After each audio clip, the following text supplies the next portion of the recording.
एकतर वन्यप्राणी थांबवा नाहीतर आम्हाला गोळ्या घाला. कलिवडे गावच्या शेतकऱ्यांची वन अधिकाऱ्यांकडे विचित्र मागणी. चंदगड तालुक्यातील कलिवडे येथे पीक नुकसानीची पाहणीसाठी आलेल्या वन अधिकारी यांच्यासमोर एकतर वन्यप्राणी थांबवा नाहीतर शेतकऱ्यांना गोळ्या घाला अशी विचित्र मागणी केली आहे. सध्या वन्य प्राण्यांकडून होत असलेल्या पीक नुकसानीमुळे शेतकरी खूप मेटाकुटीला आला आहे.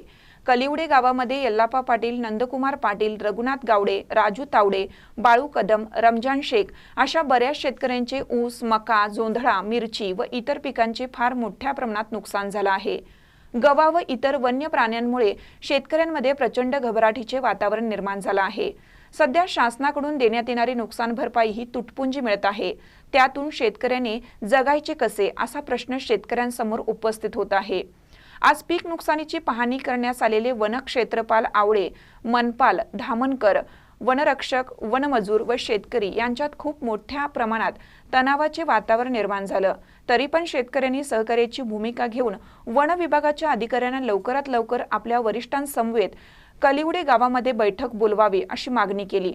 असे न झाल्यास तुम्ही आम्हाला एकतर गोळ्या घाला, नसेल तर आमच्या जमिनी ताब्यात घेऊन तुम्ही आम्हाला यांच्यातून मुक्त करा अशी मागणी कलिवडे ग्रामस्थांनी केली.